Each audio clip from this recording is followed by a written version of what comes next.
Assalamualaikum warahmatullahi wabarakatuh.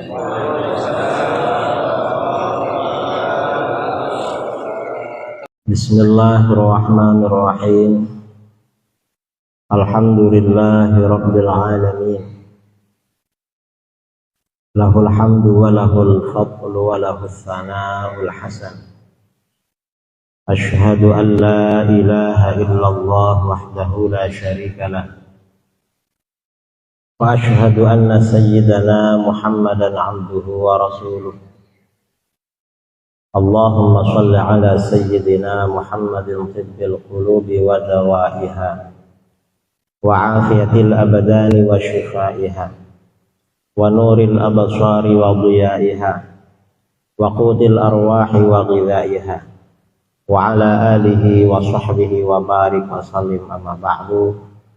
Para alim, para asatir, para buya, para tuan guru yang saya muliakan dan saya hormati, wabil khusus sahibul fadilah Buya Al-Ustaz Muhammad Zulhendri, Bapak Camat Kecamatan Kepenuhan Kepenuhan Rokan Hulu, yang juga saya hormati, juga jajaran beliau, para jamaah Thariqah Naqsyabandiyah Khalidiyah yang juga saya hormati,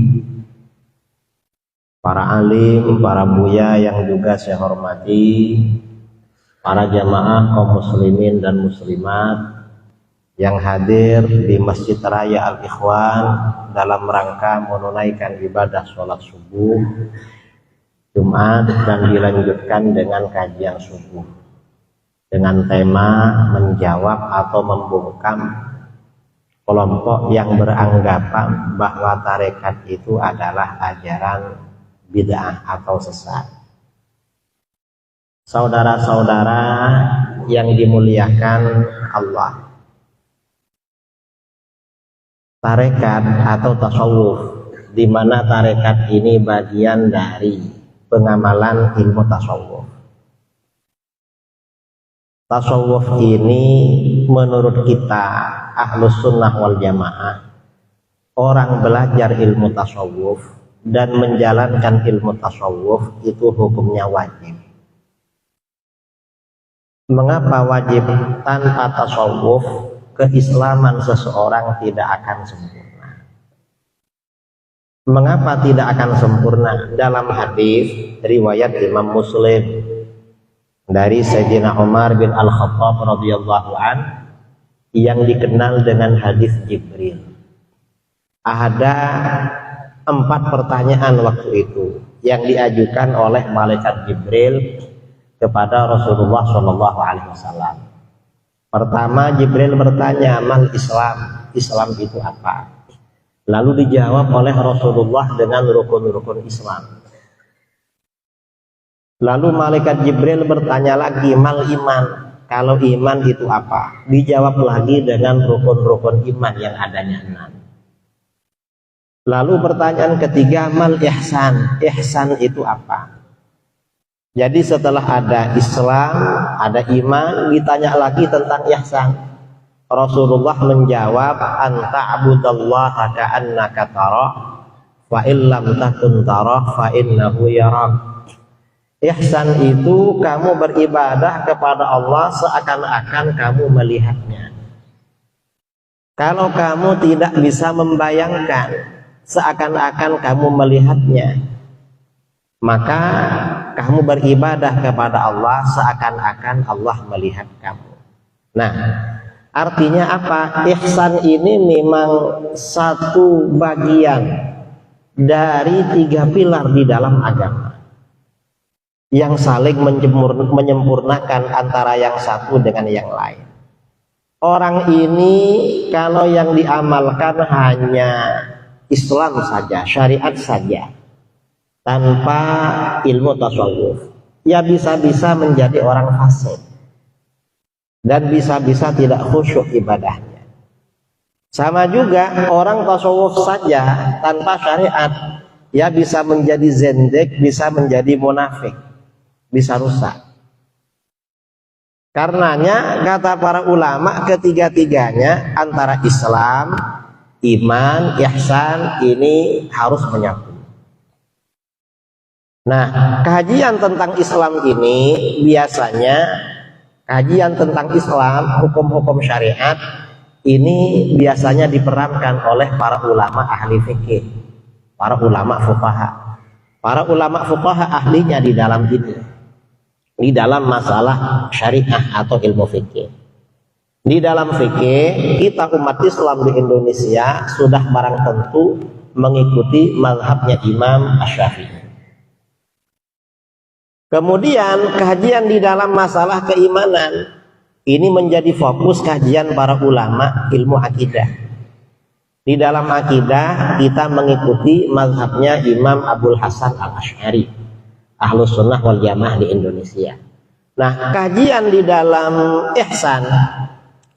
dalam ihsan ini menjadi fokus perhatiannya para ulama tasawuf, para ulama akhlak, dan mereka rata-rata para ulama tasawuf.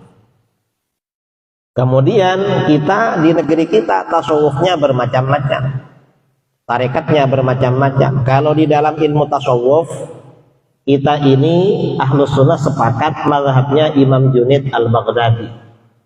Karenanya kata Imam Tajuddin Ibnu Subki, wa anna tariqatal Junaid tariqun muqawwam. Dan sesungguhnya tarekat tasawufnya Imam Junaid Al-Baghdadi adalah tarekat atau jalan yang tegak dan lurus. Itu Imam Junaid. Dan di dalam tasawuf ini memang Ahlus Sunnah wal Jamaah mengikuti mazhabnya Imam Junaid. Karenanya Imam Junaid di dalam kitab-kitab tasawuf diberi gelar Syekhul Taifah As-Sufiyah, tuan guru golongan sufi.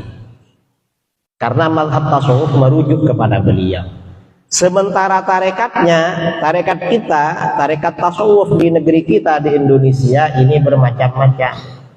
Kalau orang-orang Riau, Medan, Padang, dan Aceh ini biasanya tarekatnya Khalidiyah, Naqsyabandiyah atau Naqsyabandiyah Khalidiyah. Biasanya seperti itu. Nah, artinya apa? Kembali kepada yang tadi, tasawuf ini memang hukumnya wajib. Karena tanpa tasawuf, keislaman kita tidak sempurna. Islam itu terdiri dari 3 pilar. Ada Islam, ada iman, ada ihsan.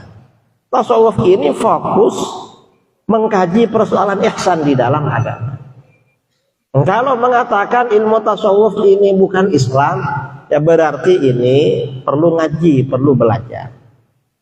Tasawuf itu ihsan, bagian dari ihsan. Ini yang pertama. Yang kedua, mengapa belajar ilmu tasawuf itu wajib? Ilmu ihsan, ilmu tasawuf itu adalah ilmu untuk membersihkan hati. Para ulama sufi ini para ulama yang fokus membersihkan hati. Selain memang kitab-kitab mereka, kajian kitab-kitab mereka itu untuk membersihkan hati, para ulama sufi, para mursyid thariqah ini juga dokter hati. Mereka ini bukan hanya wacana tapi praktek. Praktek sebenarnya. Ini para ulama sufi. Dan membersihkan hati itu hukumnya wajib, saudara. Karena di dalam Al-Quran Allah subhanahu wa ta'ala berfirman, qad aflaha man zakka wa qad khaba man dassaha. Benar-benar beruntung orang yang menyucikan hatinya. Maksudnya menyucikan hati apa? Menyucikan hati dari penyakit-penyakit hati. Dari penyakit riya, dari penyakit ujub, dari penyakit sombong, dari penyakit hasud, dari penyakit dendam, dari penyakit suudzon. Kemudian apa? Ya penyakit-penyakit yang lain, berbagai penyakit. Dan ini para ulama sufi memang yang ahli seperti ini. Dan para ulama sufi dalam mengobati hati, mengobati hatinya seseorang, ini tidak hanya melalui kitab pakai wacana, tetapi memang praktek langsung. Kita di Riau ini kan rata-rata tarekatnya Khalidiyah Naqsyabandiyah. Mengapa Khalidiyah Naqsyabandiyah? karena ikut tarekat Naqsyabandiyah melalui cabang Khalidiyah. Ya, Khalidiyah ini mansub nisbat kepada Al-Imam Al-Faqih Al-Mutakallim As-Sufi Maulana Khalid bin Husain Al-Baghdadi An-Naqsyabandi. Maulana Khalid ini asalnya seorang ulama ahli fikih, ahli akidah, ahli tafsir, ahli hadis, dan ahli debat. Sebelum beliau memasuki suluk tarekat Naqsyabandiyah, memang ahli fikih. Dan di mana Maulana Khalid itu tinggal, pasti beliau paling menonjol, paling alim memang. Dan orangnya awalnya perokok. Maulana Khalid ini rokokan orangnya. Suatu ketika berkumpul dengan para ulama, sampai di satu daerah berkumpul dengan banyak ulama, beliau rokokan. Akhirnya oleh orang-orang dibilang ini haram, haram. Beliau diam aja. Setelah itu biasanya dulu ya, pada masa-masa kemajuan Islam, kalau ada ulama datang itu diajak debat, dites. Maulana Khalid debat dengan mereka. Sampai akhirnya perdebatan merembet sampai kepada persoalan rokok.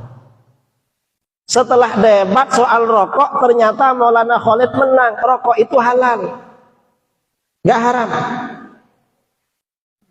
Setelah beliau mengatakan rokok halal dan tidak haram, sejak itu beliau berhenti merokok. Mengapa beliau berhenti merokok? Saya ini dari dulu merokok ingin tahu, ingin menyampaikan sama kalian, rokok itu gak haram. Kamu jangan mengharamkan barang halal.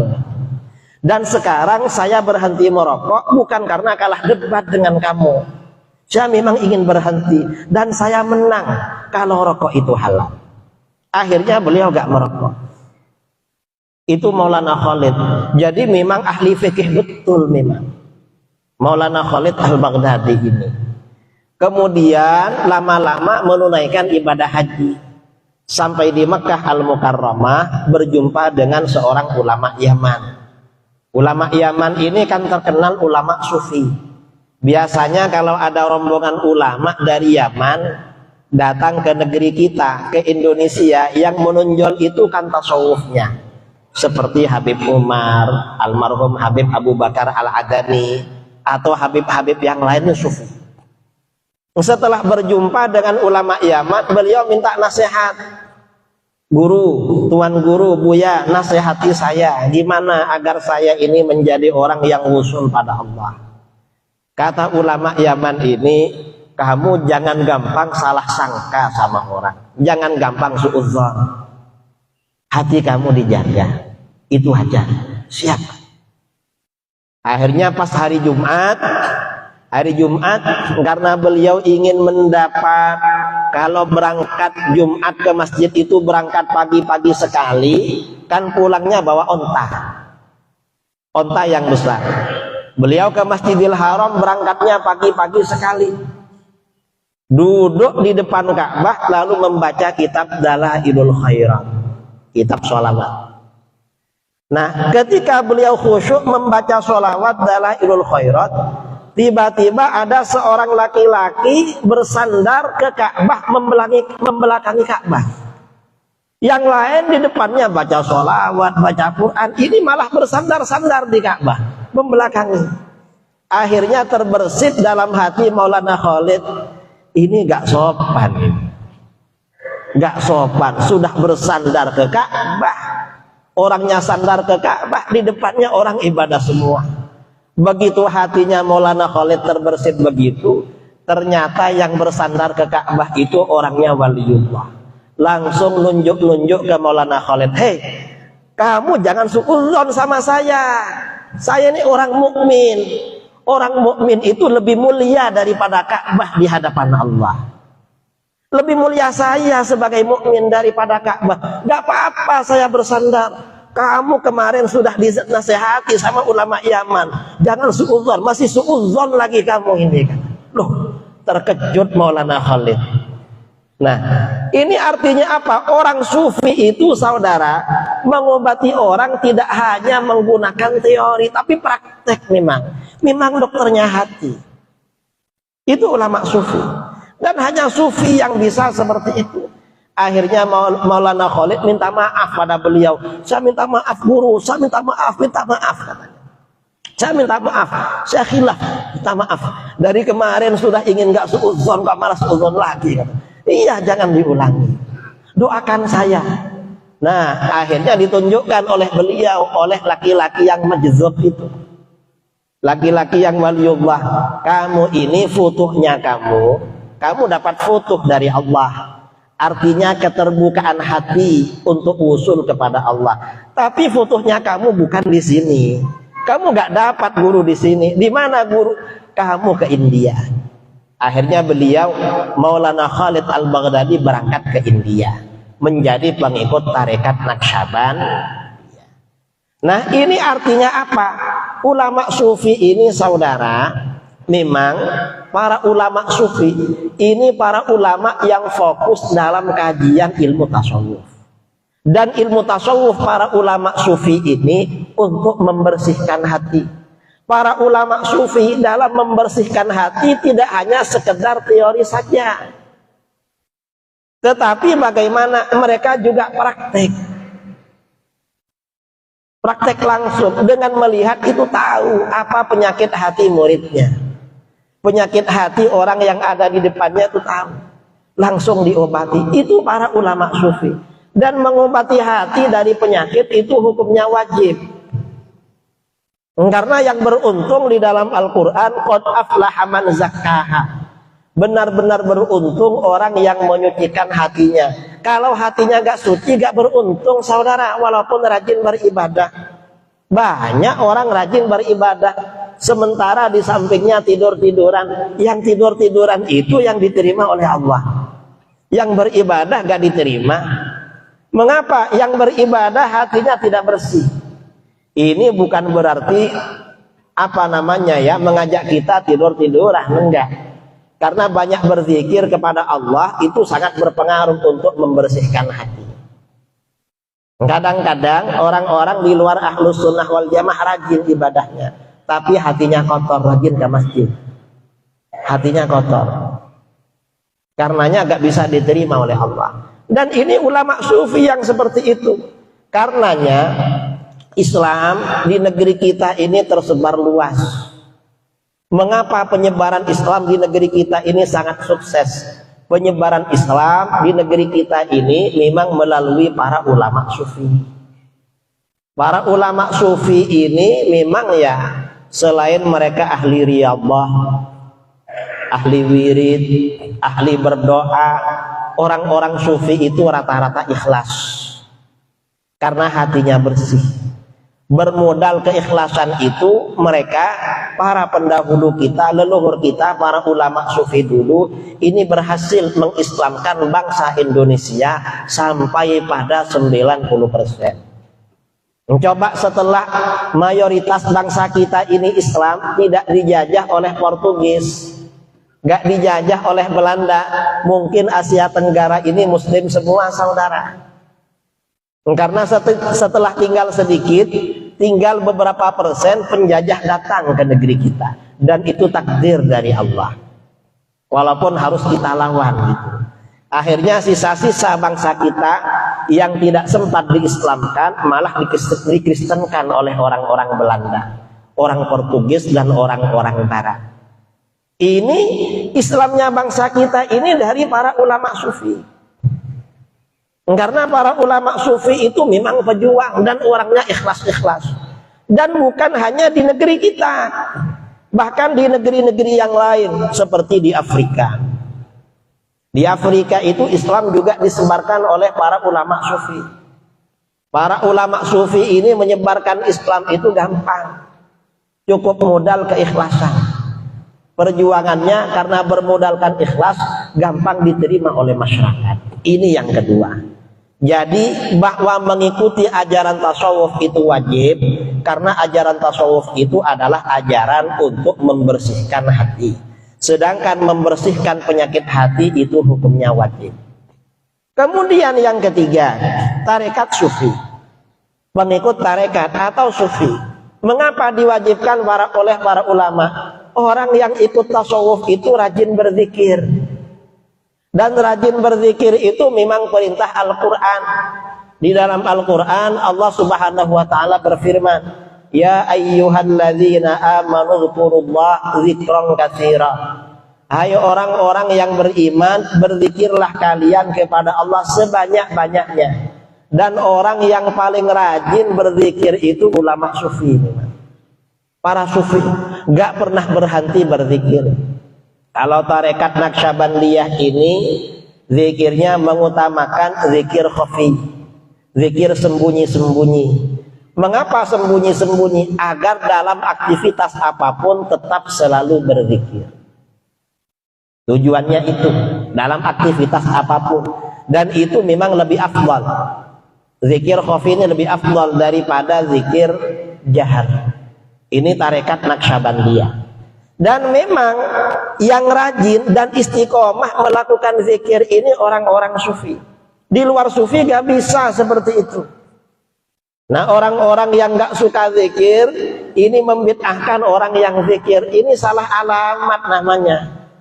Sekarang ini untuk membid'ahkan orang yang melakukan kemaksiatan gak kurang. Karena sekarang ini karaokean ramai, dangdutan ramai, koplo ramai, yang maksiat-maksiat ramai. Loh, kok yang berzikir yang dibid'ahkan? Ini namanya salah alamat. Orang yang berzikir ikut tarekat sufi itu sama sekali tidak bid'ah. Zikir apapun yang mereka lakukan gak ada yang bid'ah sama sekali, saudara. Itu semuanya memang benar-benar ajaran Islam. Mengapa benar-benar ajaran Islam? Perintah zikir di dalam Al-Quran ini beda dengan perintah-perintah yang lain. Kalau perintah-perintah yang lain, misalnya sholat. Sholat itu ada aturannya. Melanggar aturan, sholat itu bukan dapat pahala, tapi dosa. Misalnya habis sholat subuh, lalu sholat sunnah. Kan gak boleh sholat sunnah habis sholat subuh. Ya haram dapat dosa. Atau misalnya sholat mestinya 2 rakaat ditambah 1 rakaat. Kok 3 rakaat nanggung 2 rakaat? Biar tak kasih 1 rakaat lagi sholat subuh. Haram malah. Itu kalau sholat. Puasa juga begitu. Puasa itu ada aturan-aturannya. Misalnya hari tasyrik, hari raya nggak boleh puasa. Kalau dilanggar bukan dapat pahala tapi dapat dosa. Kalau zikir ini beda. Zikir ini memang termasuk perintah ibadah paling bebas. Apapun kita zikir, itu gak apa-apa kalau zikir itu. Karena perintah bebas memang. Jangan dibid'ahkan. Zikir ini mau bersama-sama, mau sendiri-sendiri, mau teriak-teriak, mau pakai suara keras, pakai suara pelan, terserah. Mau sambil berdiri gak apa-apa, zikir yang penting berzikir. Karena zikir ini memang aturannya tidak ketat seperti perintah ibadah-ibadah yang lain. Ini zikir. Beda dengan yang lain. Nah, ini mengapa? Apa rahasianya sebenarnya, saudara? Ada kelompok ya. Karena ini perlu diterangkan ya. Sebagian kelompok yaitu Salafi Wahabi kadang membid'ahkan jamaah thariqah karena kalau berzikir sambil goyang-goyang. Loh, goyang-goyang itu kalau zikir gak apa-apa. Yang gak boleh itu kalau goyang-goyang itu nyanyi dangdut. Itu gak boleh memang. Kalau zikir memang diperintahkan walaupun sambil goyang-goyang. Karena dalam hadis sabda Rasulullah SAW, aksiru zikrullah hatta yaqulu innaka majnun. Perbanyak kamu berzikir pada Allah sampai orang-orang bilang atau orang munafik bilang bahwa kamu orang gila. Berzikir ini memang diperintahkan sebanyak-banyaknya.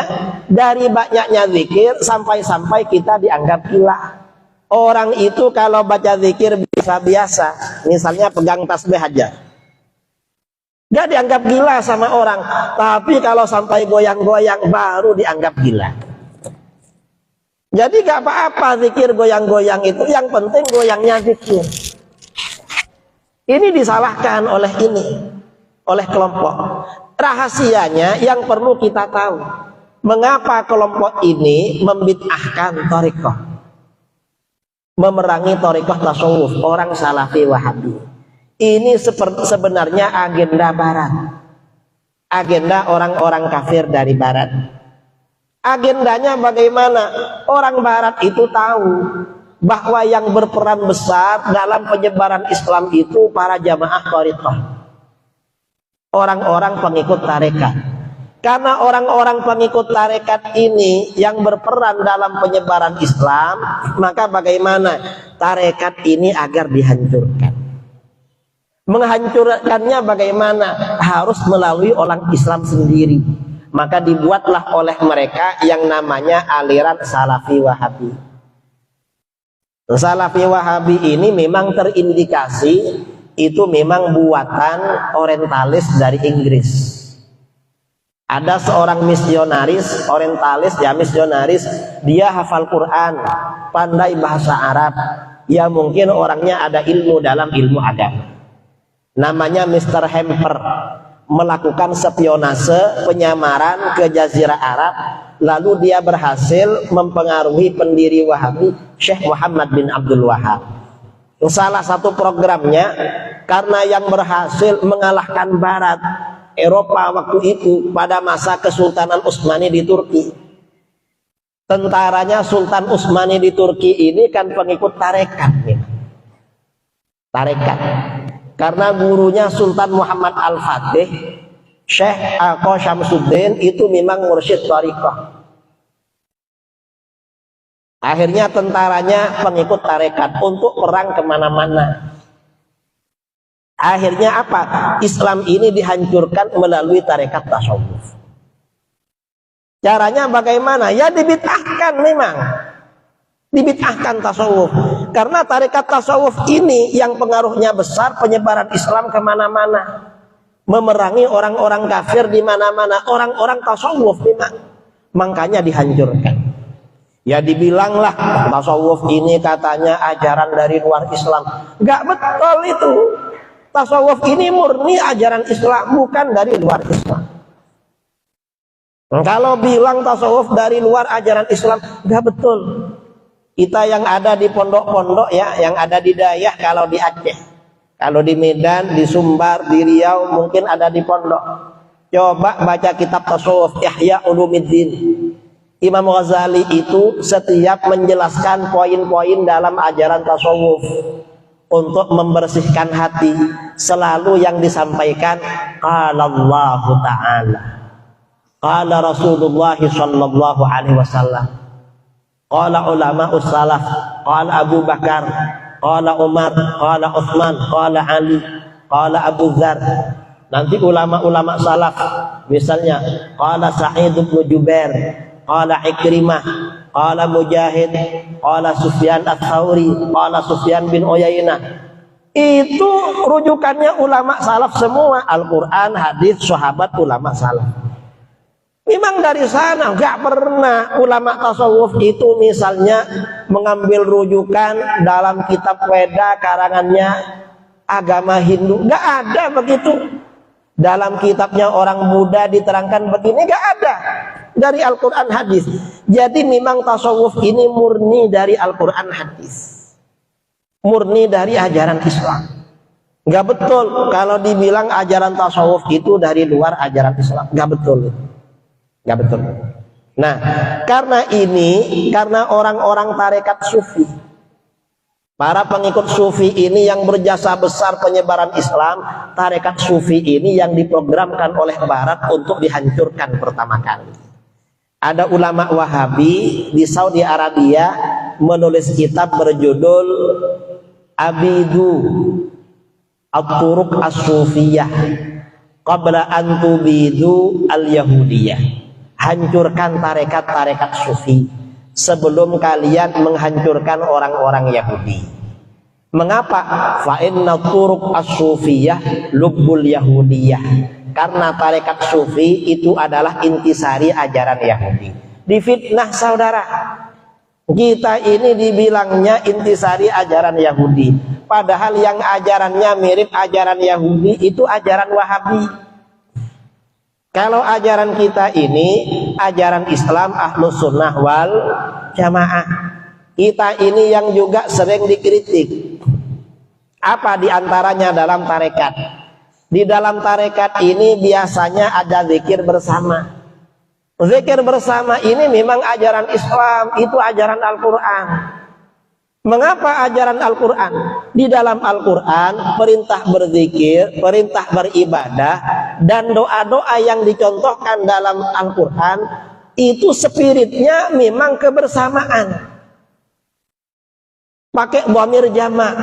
Selain pakai dhamir jamak, doa-doa di dalam Al-Quran spiritnya bersama. Misalnya ketika kita sholat, yang kita baca surat Al-Fatihah. Dalam surat Al-Fatihah itu ayat berikutnya iyyaka na'budu wa iyyaka nasta'in. Hanya kepadamu kami beribadah. Di sini menggunakan kata kami. Mengapa kami? Oh, ini berarti ibadah itu spiritnya bersama-sama. Atau orang yang lain dibawa di sini. Wa iyyaka nasta'in, dan hanya kepadamu kami memohon pertolongan. Ihdinas shiratal mustaqim, tunjukkan kami ke jalan yang lurus. Mengapa di sini kami? Kembalinya kemana kami ini? Kami ini kata para ulama kembalinya kepada mutakallim, orang yang membaca, dan umat Islam yang lain. Artinya apa? Spirit kita di dalam ibadah itu memang berjamaah. Dan ini yang diamalkan di dalam tarekat tasawuf yang namanya rabithah. Sinergi antara yang satu dengan yang lain. Dan doa-doa di dalam Al-Quran spiritnya juga bersama-sama. Rabbana atina fid dunya hasanah wa fil akhirati hasanatan wa qina adzabannar. Mengapa pakai Rabbana atina? Wahai Tuhan kami, berikanlah pada kami. Kenapa bukan Rabbi atini? Wahai Tuhanku, berikan kepada aku. Mengapa pada kami? Karena setiap kita berdoa spiritnya untuk diri sendiri dan umat Islam yang lain, dan keluarga kita, orang-orang yang kita cintai. Makanya setiap kita ini sholat membaca ihdinas shiratal mustaqim, tunjukkan kami ke jalan yang lurus. Hadirkan dalam hati kita semua orang-orang yang kita cintai. Mungkin ada anak kita kurang rajin, saudara kita, jamaah kita kurang rajin. Hadirkan dalam kekamian ihdinas shiratal mustaqim, agar hidayah nanti memancar pada mereka. Ini memang jamaah spirit di dalam Al-Quran. Karenanya di dalam Al-Quran ya, zikir ini berjamaah, kemudian doa bersama-sama. Kita ini doanya bersama-sama, mengaminkan doanya orang lain. Mengapa doa bersama-sama? Doa bersama ini juga dianjurkan. Kalau orang Salafi Wahabi nggak ada doa bersama. Nggak ada kalau mereka ngumpul-ngumpul. Ya kadang-kadang ada, tapi kebanyakan membid'ahkan. Salafi Wahabi ini banyak yang membid'ahkan. Kalau mereka kalau ngumpul begitu doa bersama nggak mau angkat tangan dan mulutnya pelit, nggak mau baca amin. Bilang amin aja gak mau. Mengapa gak mau? Ya karena gak tahu sebenarnya saudara. Orang-orang di luar Ahlus Sunnah yang tidak ikut tarekat, yang gak ikut tarekat itu membid'ahkan bukan karena pandai mereka, karena gak tahu.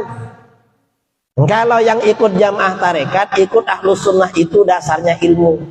Mengapa di dalam tarekat tasawuf ada doa bersama? Pesan Rasulullah SAW dalam hadis sahih, la yajtami'u qaumun muslimun fayada'u ba'dun wa yu'amminul ba'dul akhar illa stajaballahu du'a'ahum. Tidaklah berkumpul orang-orang muslim lalu sebagian berdoa dan yang lainnya membaca amin, kecuali Allah mengabulkan doa mereka. Artinya apa? Doa bersama itu termasuk cara doa kita cepat dikabulkan.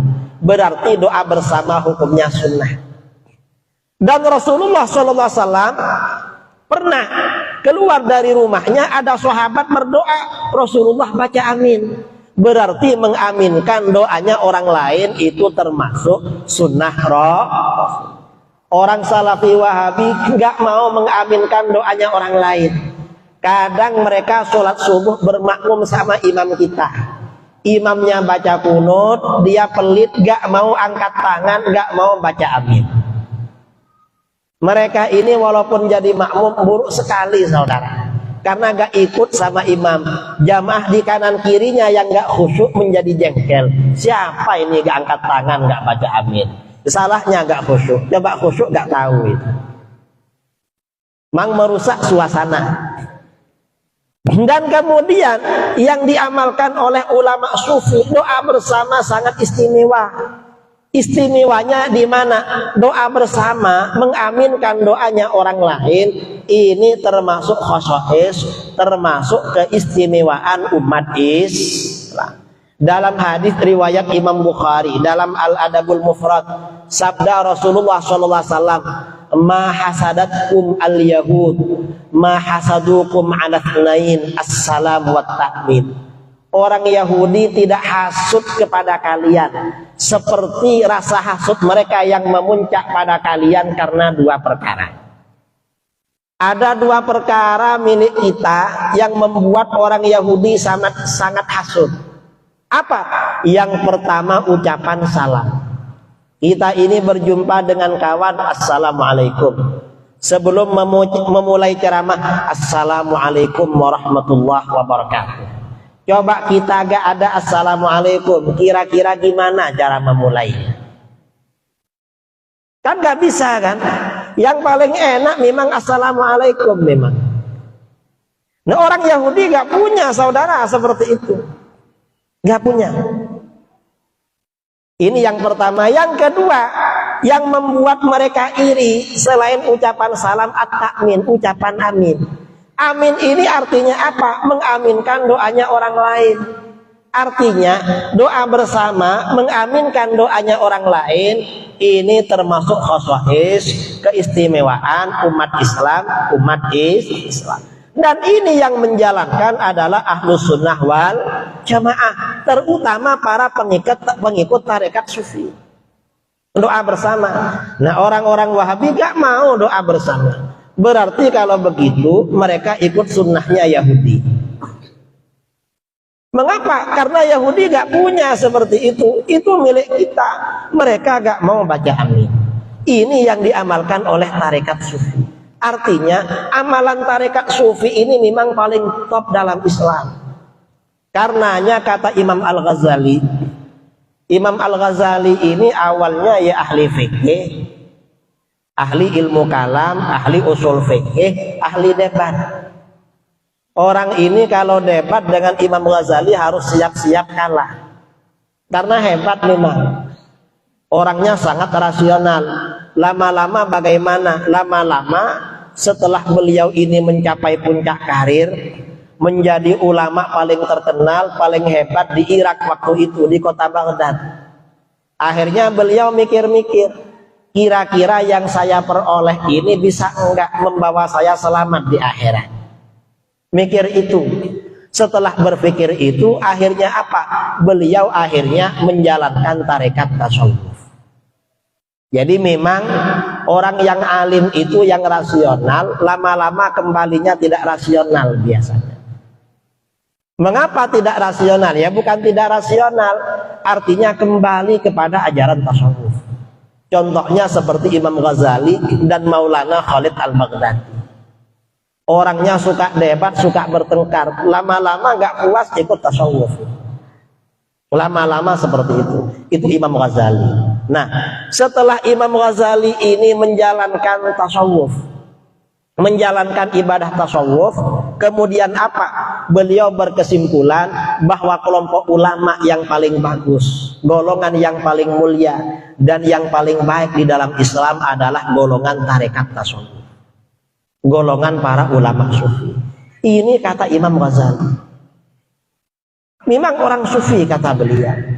Karenanya akhirnya Imam Ghazali ini menyusun kitabnya yang monumental, fenomenal, yaitu kitab yang bernama Ihya Ulumuddin. Tapi Ihya Ulumuddin ini biasanya kalau di pondok-pondok untuk tingkat tinggi. Di pondok-pondok untuk tingkat tinggi. Kalau tingkat menengah kadang-kadang kitab beliau yang dikaji kitab Al-Arba'in fi Usuluddin. Karena di bawahnya, atau kitab beliau Minhajul Abidin. Minhajul Abidin atau Al-Arba'in. Kalau tingkat dasar dalam pengamalan tasawuf dan ilmu tasawuf, biasanya kitab beliau Bidayatul Hidayah. Jadi setelah Bidayatul Hidayah ini tuntunan tasawuf tingkat dasar naik pada tingkat menengah. Tingkat menengah bisa kitab Minhajul Abidin, bisa kitab Al-Arba'in fi Usuluddin. Setelah tingkat menengah lalu tingkat atas yaitu naik pada kitab Ihya Ulumuddin. Nah, kitab Ihya Ulumuddin ini pedoman para ulama sufi, kajian tasawuf. Dan kata para ulama, Imam Al-Iraqi seorang ahli hadis mengatakan kitab Ihya Ulumuddin kata beliau min a'zami kutubil Islam, termasuk kitab-kitab Islam yang paling agung. Karena kitab Ihya Ulumuddin ini pengaruhnya luar biasa, diserang juga sama Wahabi. Apa kata Wahabi? Kitab Ihya ini banyak hadis maudhu, kitab Ihya banyak hadis dhaifnya. Loh, padahal mereka gak pernah belajar kitab Ihya. Coba mereka belajar kitab Ihya dengan niat yang tulus, yang sungguh-sungguh, insya Allah akan menjadi penggemar kitab Ihya. Mereka dengarnya hanya dari luaran, saudara, dari orang-orang yang gak suka sama kitab Ihya. Bagi orang-orang yang suka kitab Ihya, terutama orang-orang yang penganut tarekat tasawuf, pasti cinta pada kitab Ihya. Orang-orang yang cinta kesempurnaan keislaman dirinya. Karena tanpa tasawuf itu gak bisa sempurna. Kitab Ihya ini diserang juga oleh mereka.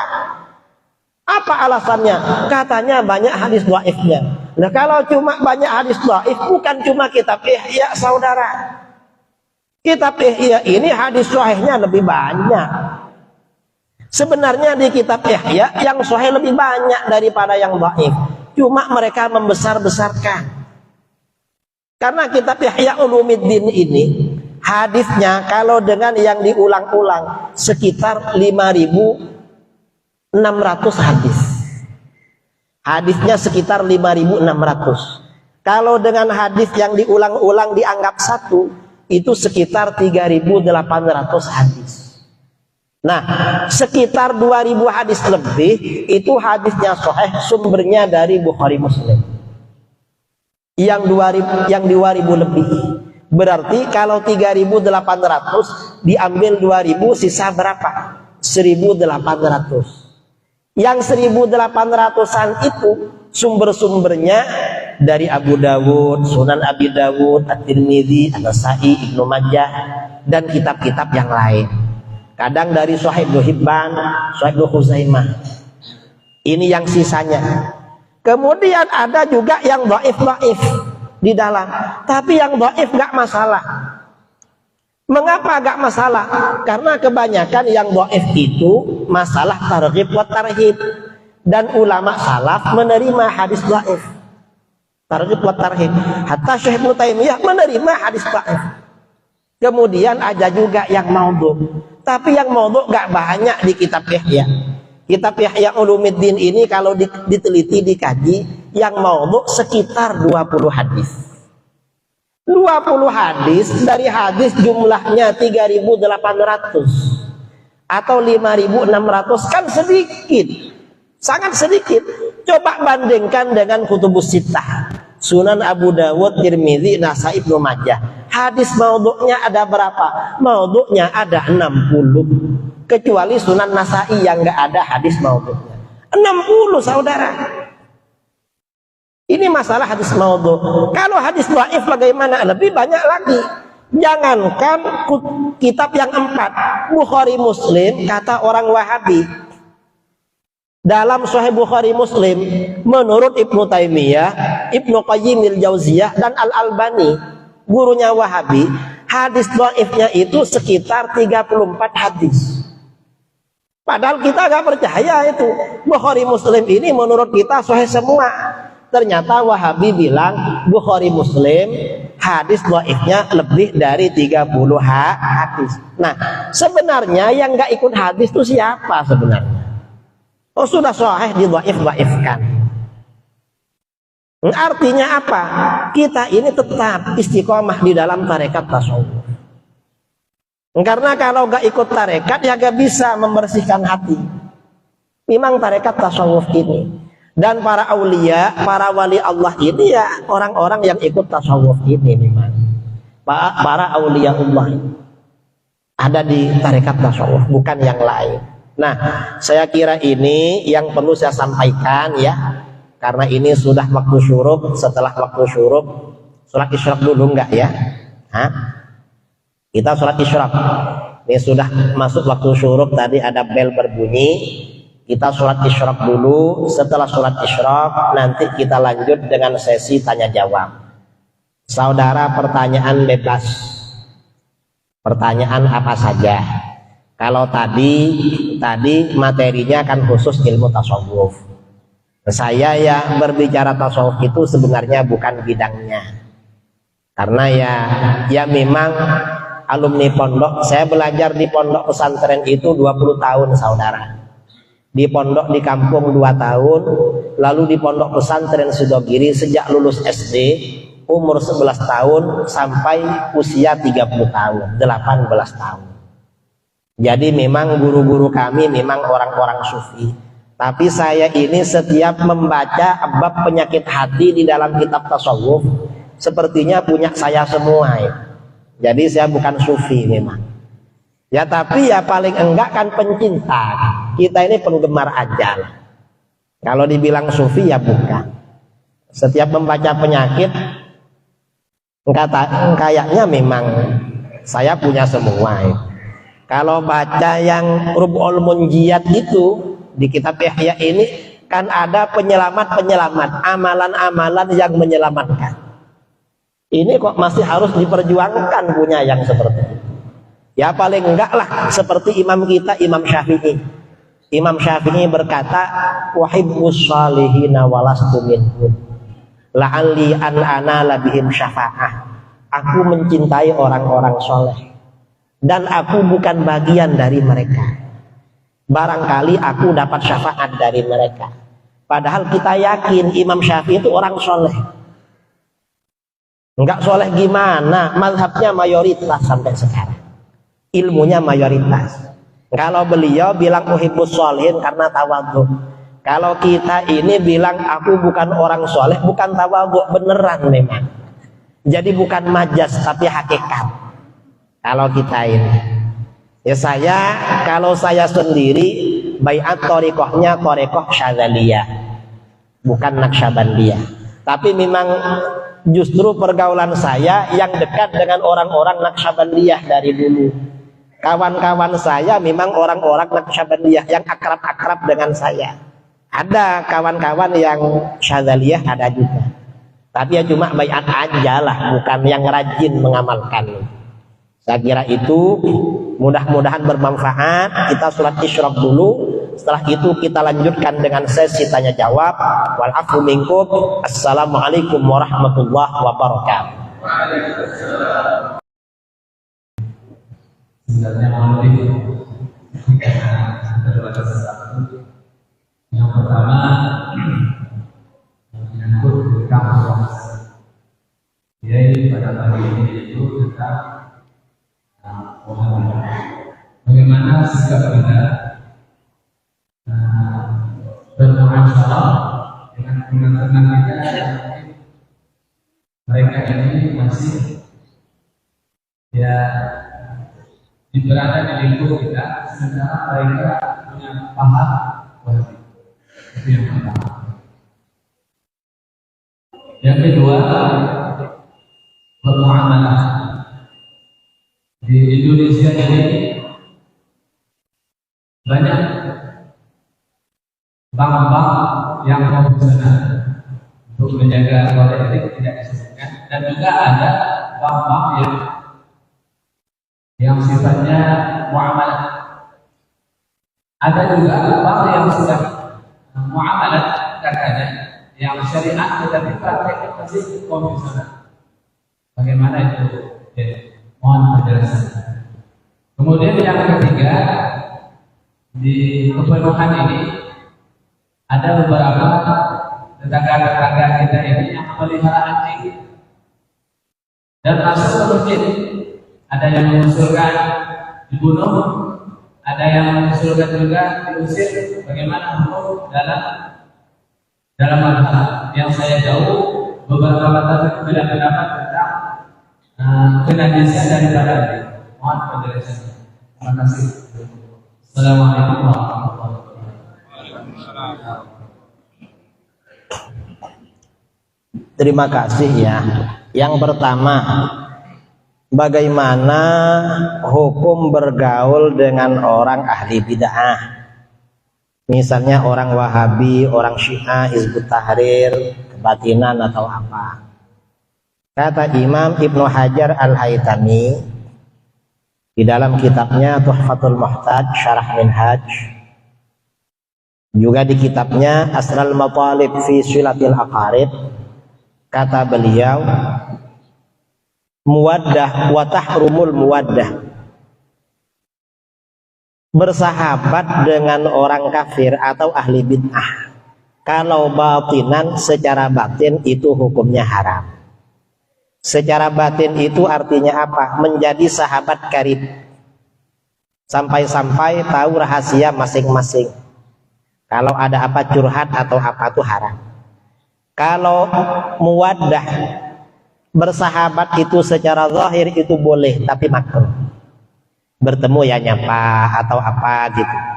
Kita perlu beli di tempatnya dia jualan, itu makruh aja. Makruh. Kalau hanya secara zahir. Kalau ada orang-orang di luar ahlus sunnah, kalau kita dekati dia bisa kembali ke ahlus sunnah, maka wajib bergaul dengan dia.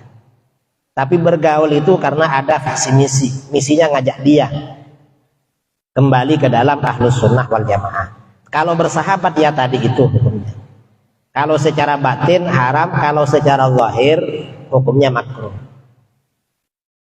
Ini pertanyaan pertama. Yang kedua, ebang-ebang yang ada di dunia sekarang. Ebang ini kebanyakan konvensional. Konvensional itu artinya apa? Prakteknya praktek ribawi. Bagaimana hukum transaksi dengan bank ribawi, bank konvensional? Menurut mayoritas ulama hukumnya haram. Mayoritas ulama mengatakan haram. Tapi ada sebagian ulama, ada kelompok minoritas yang mengatakan tidak haram. Siapa? Contohnya seperti Mufti Mesir, Syekh Ali Jum'ah. Di Mesir itu ulama-ulama Mesir kalau sudah jadi mufti biasanya menghalalkan bank. Kalau sebelum jadi mufti itu biasanya yang haram. Banyaklah, tapi kalau mayoritas ulama mengatakan haram. Sebagian ada yang mengatakan halal. Kalau ada saudara kita kerja di bank, bilangkan suruh ikut pendapat ulama yang menghalalkan. Kalau nggak ada lagi. Nah, karena bank ini hukumnya khilaf, ada yang halal, ada yang haram, ada yang halal. Maka bagaimana? Berarti bank ini hukumnya syubhat, minimal syubhat. Dan syubhatnya besar itu. Karena lebih banyak yang mengharamkan. Jadi begitu. Kalau yang bank syariah, itu ya itu lumayan lah daripada yang bank konvensional. Mengapa? Karena transaksinya dengan kita kan syar'i.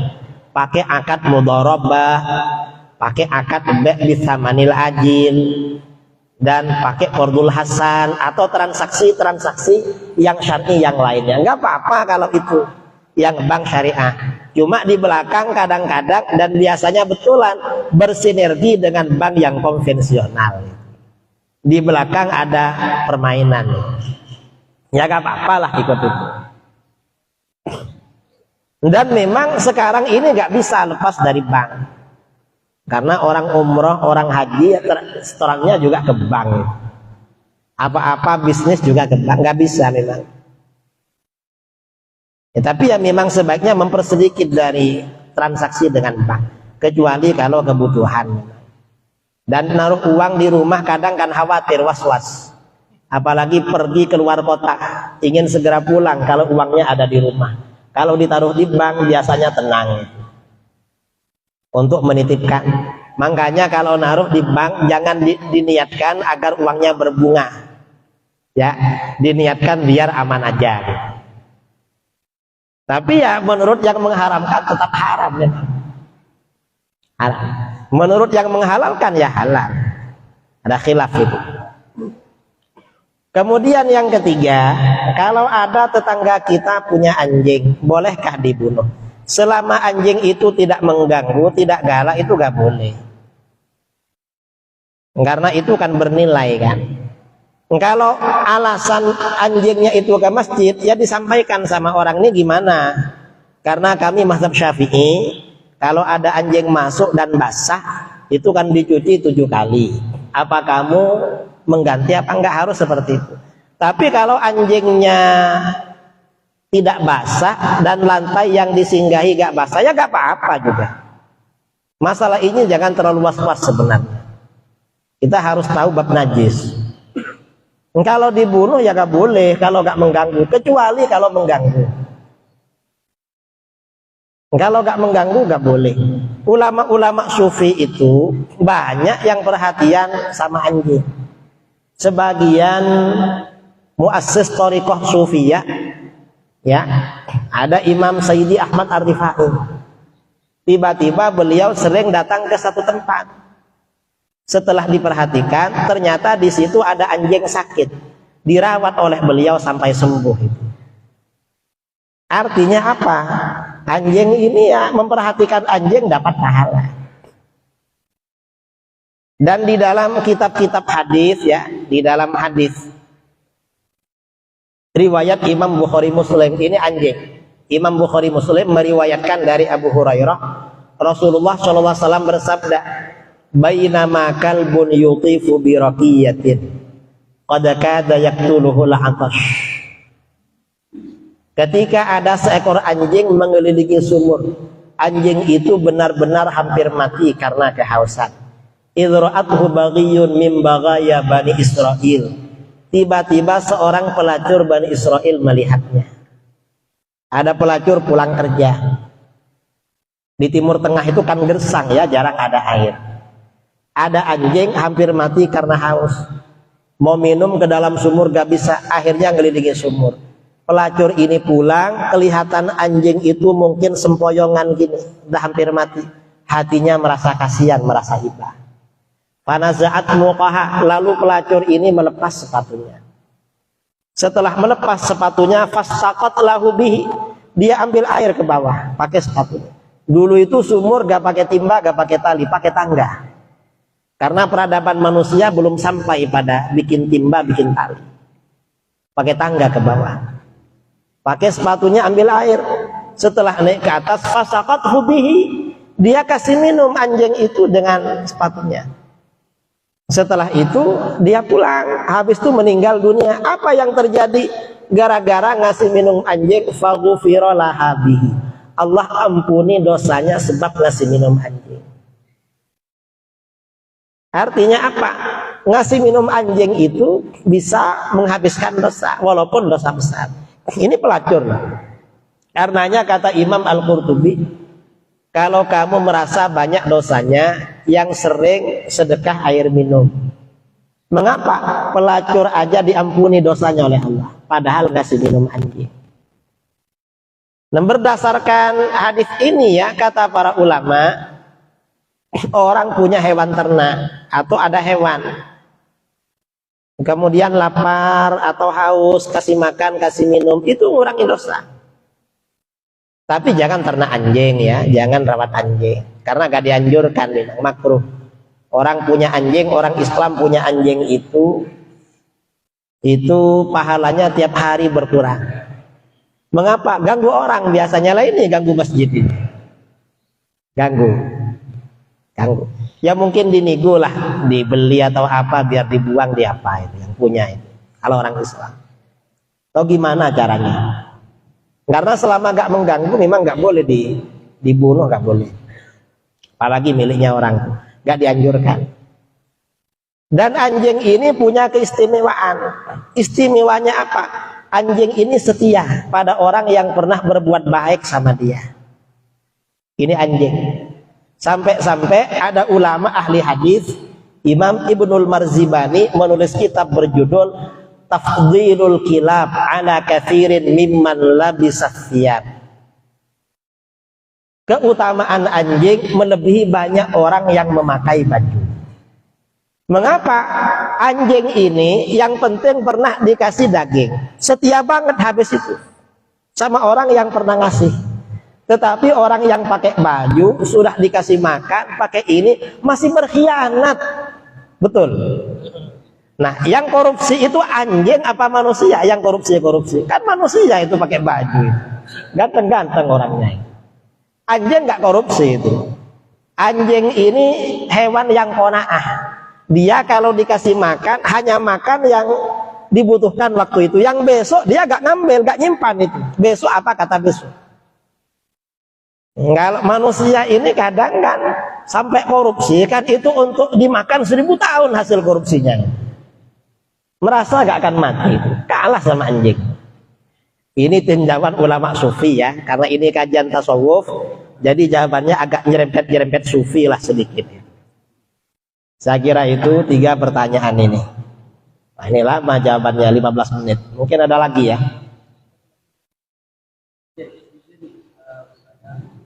Bagaimana pandangan Islam terhadap orang sendiri yang mengumpulkan jenazah itu diberikan Islam?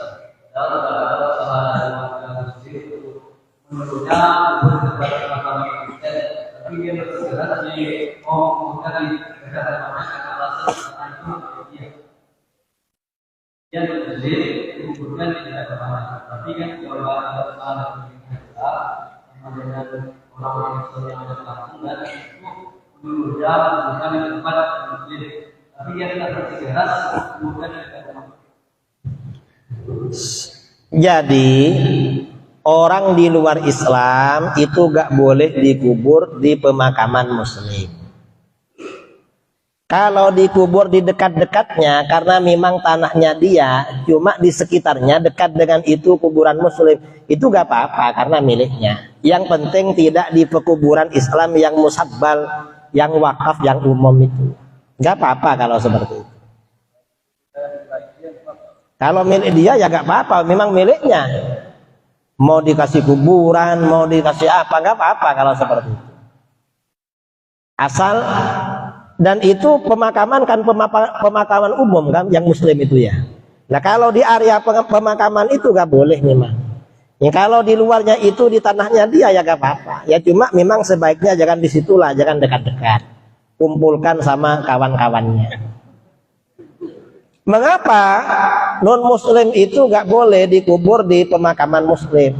Karena kalau dipukul oleh malaikat terganggu yang lain itu. Saudara misalnya tidur, lalu tetangga yang tidur di sebelahnya sakit gigi teriak-teriak, kan terganggu juga, itu gak enak memang. Biar gak mengganggu. Makanya kita ini kalau ada keluarga meninggal disunnahkan dikubur di dekat orang soleh. Kalau di Baghdad itu orang-orang senang dikubur di makamnya Ma'ruf Al-Karohi. Kemudian kalau di Mesir dimakamkan di Muqattam, di tempatnya para wali, terutama yang banyak dosa. Mengapa? Agar malaikat gak jadi menyiksa, karena segan sama waliullah yang ada di dekat situ. Dan mungkin di situ banyak orang berziarah, baca Yasin, baca apa, dapat ampunan. Itu namanya tabarruk. Ada lagi? Ada terakhir ya. Silakan.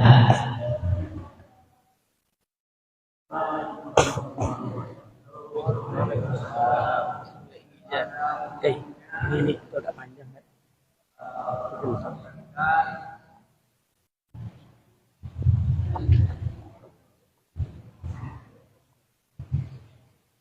pada umumnya mereka ini jika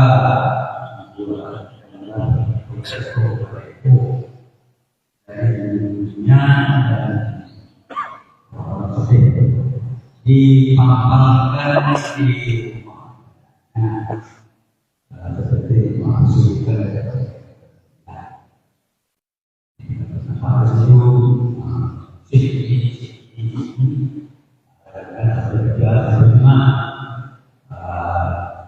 yang dikatakan usaha atau pekerjaan atau baik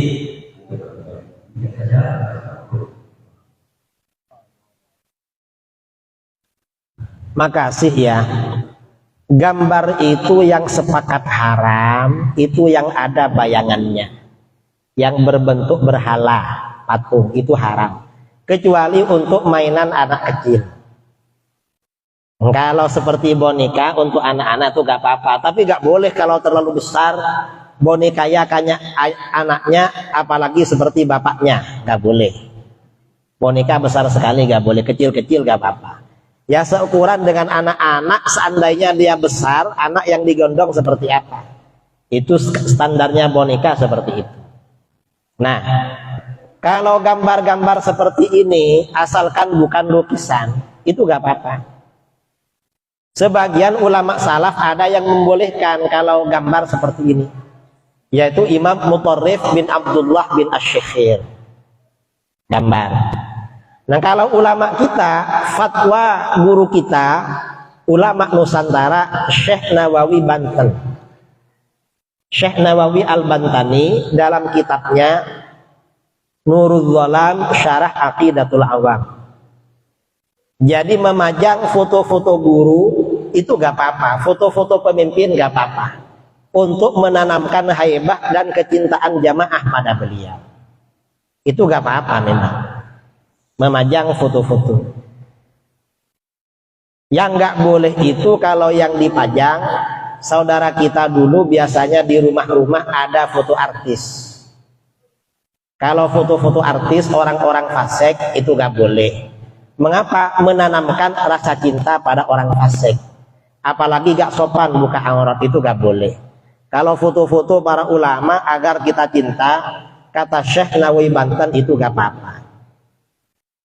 Termasuk bid'ah hasanah di dalam kitab Nurul Dhalam.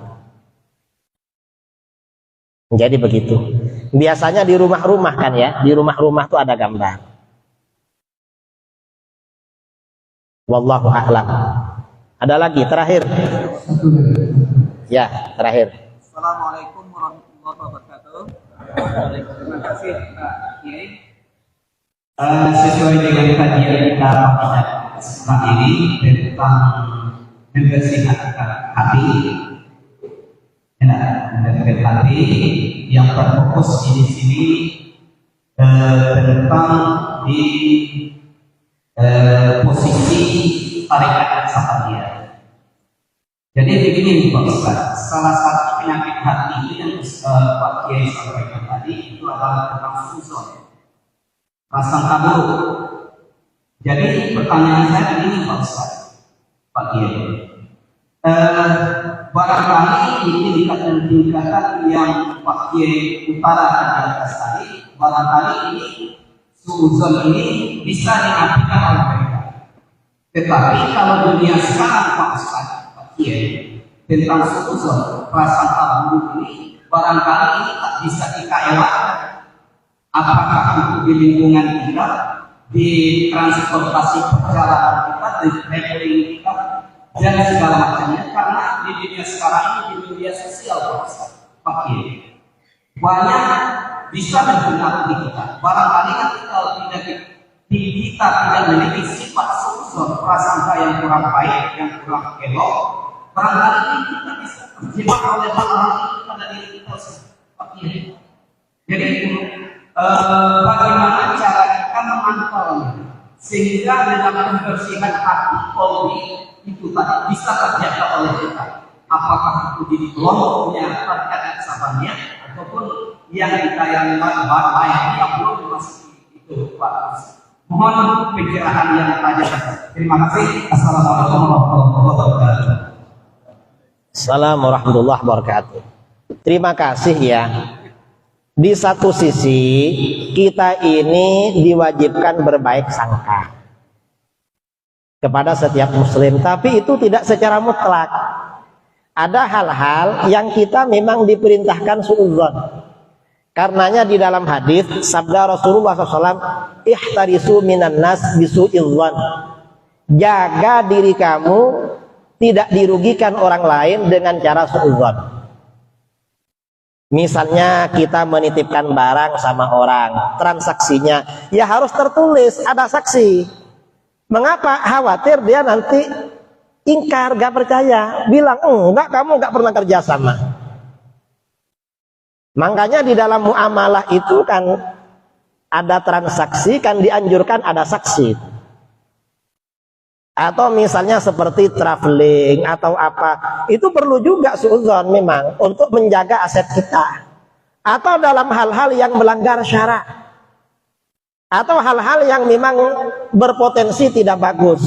Misalnya keluarga kita di rumah yang ada cuma perempuan, ada orang laki-laki mau masuk, nggak boleh. Mengapa? Nggak boleh pakai saya husnudzon pada ini, nggak akan mengganggu. Nggak bisa seperti itu karena melanggar syarak memang. Jadi memang ada hal-hal kita harus suudzon karena ada perintahnya ini. Ya seperti tadi yang dicontohkan seperti dalam bisnis. Itu perlu. Karena kadang-kadang kalau sudah berkaitan bisnis, hatta yang ikut tarekat ngakali sama orang kadang-kadang itu. Punya hutang nggak bayar-bayar, ada yang begitu itu. Makanya seperti hutang piutang ada saksi, ada jaminan, ada rohan, ya ada gadai, segala macam itu. Itu bukan karena husnudzon, bukan karena suudzon. Ya memang seharusnya seperti itu, berpotensi merugikan. Kemudian ada hal-hal yang memang harus husnudzon ada. Misalnya ada orang rajin ke masjid, kemudian nangis-nangis, itu gak boleh suudzon. Ini mungkin riya, gak boleh seperti itu. Kan karena gak merugikan, dan ini urusan dia dengan Allah. Gak boleh. Itu kok ikut torekot, kok datang ke majelis zikir. Tapi kadang-kadang ada yang perlu suudzon itu. Gak pernah datang ke majelis zikir, tiba-tiba tahun 2024 rajin ke majelis zikir. Ada di depan lagi. Nah ini gak apa-apa suudzon yang seperti ini kayaknya itu. Hati-hati dengan ini. Dari dulu gak pernah datang, ada yang begitu. Gak pernah datang ke Besilam, tiba-tiba ke Besilam. Misalnya ini, tapi 2024 misalnya, itu suudzon gak apa-apa kalau itu. Jadi ini artinya tidak secara mutlak. Tapi seandainya husnudzon itu gak apa-apa juga, itulah gak apa-apa. Tapi memang untuk menjaga diri agar kita gak dirugikan perlu suudzon memang. Ini perintah di dalam hadis. Karenanya dalam muamalah itu ada saksi, kemudian ada catatan, ada kwitansi kan ya. Ada kwitansi, kemudian juga ada gadai gitu. Tujuannya kan agar kita tidak dirugikan. Jadi tadi itu tidak secara mutlak. Tidak secara mutlak ya. Ya karena tadi ini memang konteksnya tarekat tasawuf, ya kita husnudzon. Kalau sudah gak muamalah ya suudzon memang yang dimainkan itu. Ini muamalah sudah beda. Sudah ada perbedaan. Saya kira seperti itu. Ini waktu sudah habis ya, waktu sudah pukul 7. Mudah-mudahan bermanfaat. Amin Allahumma amin. Mudah-mudahan kita istiqomah menjadi pecinta para ulama sufi, menjadi jamaah thariqah sufiyah. Amin Allahumma amin. Mudah-mudahan kita semua, keluarga kita besok dikumpulkan bersama para guru kita, para kekasih Allah, para wali Allah, bersama baginda Rasulullah SAW. Amin Allahumma amin. Sekian dari saya, kurang lebihnya mohon maaf yang sebesar-besarnya. Mari kita baca doa bersama.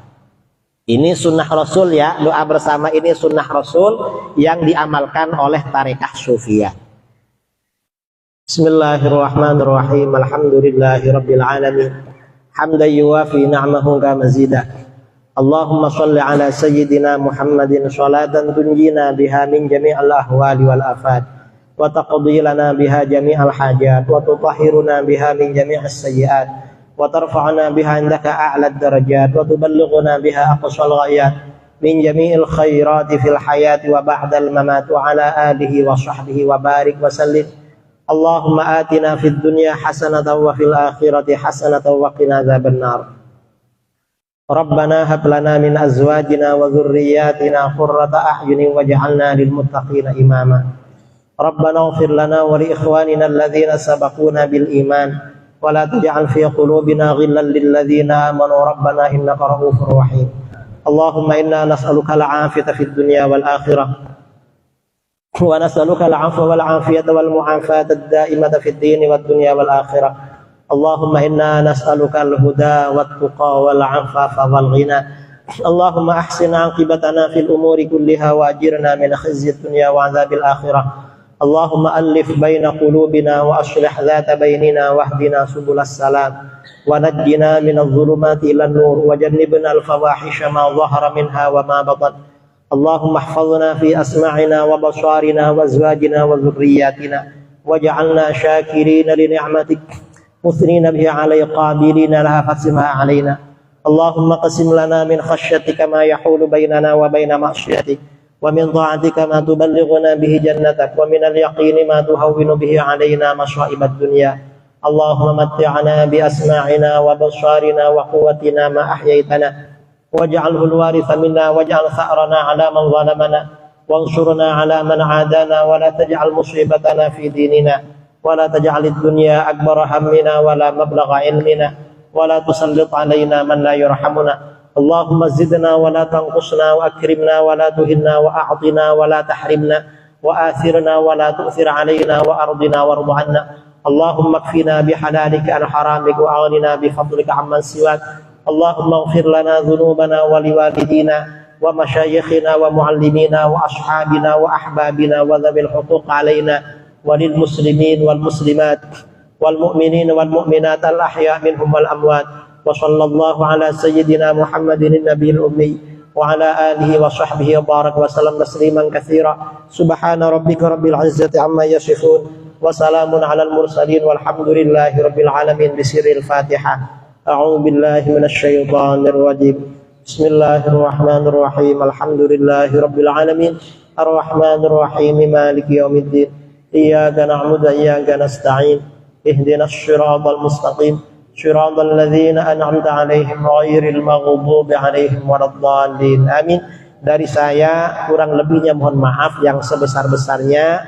Kita akhiri dengan setelah assalam kita baca sholawat ahlik. Assalamualaikum warahmatullahi wabarakatuh.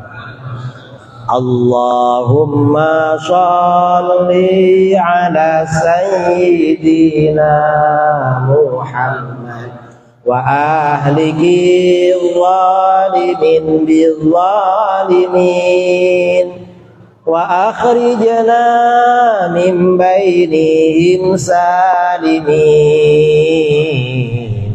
wa ala alihi wa sahbihi wa sallim.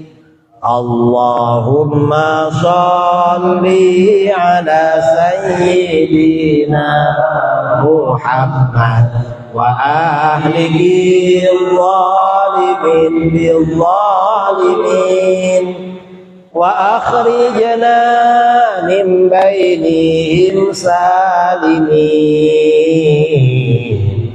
wa ala alihi wa sahbihi wa sallim. Allahumma sholli ala sayyidina Muhammad wa ahlihi zalimin bizzalimin wa akhrijna min bainihim salimin